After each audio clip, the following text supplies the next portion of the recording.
nin faqiir ah ayaa wuxuu u istaajiyey si tabar yar darawal sita tagsi cod daciif ah ayaa wuxuu ku yidhi miyaad geynaysaa guri ku agyaala buurta mana haysto wax lacag ah oo aan ku siiyo wuu dhoola caddeeyey darawalkii waday tagsiga wuxuuna ku yidhi soo raac tagsiga hana ka fikirin lacagtii ijaarka darawalkii ninkii faqiirka ahaa wuxuu geeyey gurigiisa ninkii markii uu ka soo degay tagsiga waxaa qaabilay carruurtiisa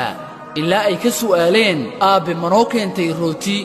si murugo leh ayuu wuxuu ku dhahay maya wallaahi maydiin keenin wax rootiya waxaan ka xishooday darawalkay soo qaaday inaan ku dheereeyo wakhtiga iyo masaafada anigoo aanan siinaynin wax lacaga ninkii tagsiilaha ahaa wuxuu maqlay jawaabta uu ku jawaabay ninkii maskiinka ahaa wuxuuna jeclaystay inuu dhammaystirto ajirkiisa wuxuu u soo daadegay buurta hoosteeda wuxuuna u soo iibiyey 5 bac oo rootiya wuxuuna soo aaday iyaga xaggooda kadibna wuu siiyey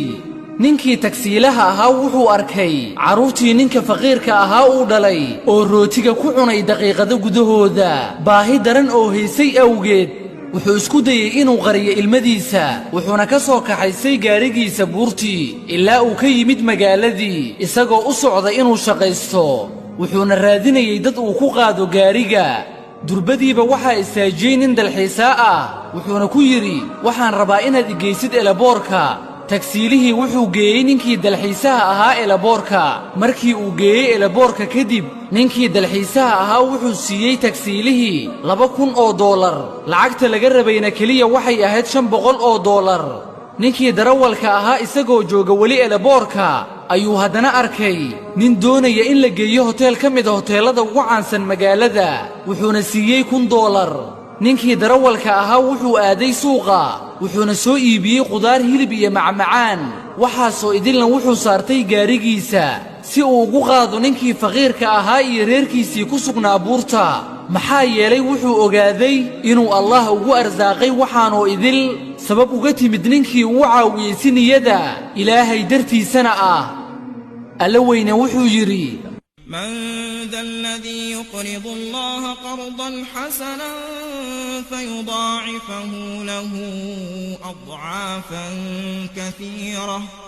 والله يقبض ويبسط وإليه ترجعون ninkii tagsiilaha ahaa mid ka mid a asxaabtiisa ayuu kula kulmay meel uu ka iibinayay hilib ninkii waxa uu ku qasbay tagsiilihii inuu u raaco xaafadiisa si uu uga qayb galo munaasabad lagu casuumayo dad wanaagsan ninkii tagsiilaha ahaa wuxuu raacay saaxiibkiisa kadib markii ay tageen gurigii saaxiibkiisa wuxuu arkay israaf iyo cuntooyin aad u fara badan markii ay casheeyeen kadib waxaa miiska ku haray qayb dhan oo cunto ah qofna aysan taaban yacnii aysan waxba ka cunin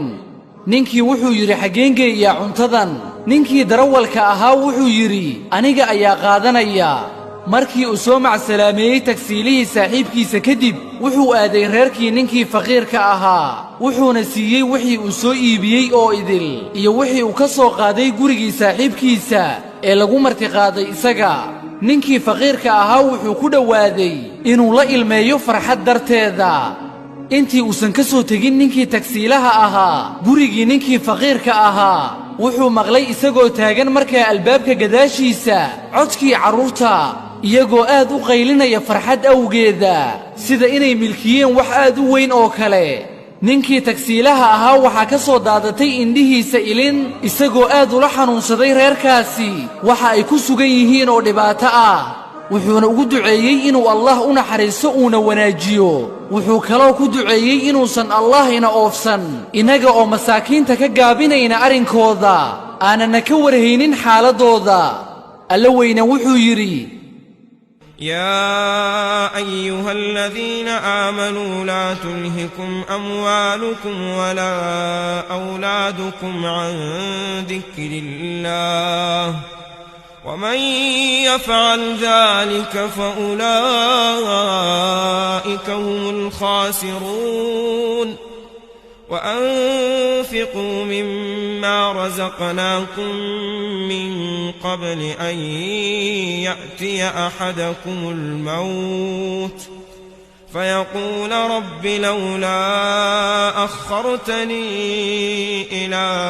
أجل قريب فأصدق وأكن من الصالحين ولن يؤخر الله نفسا إذا جاء أجلها والله خبير بما تعملون.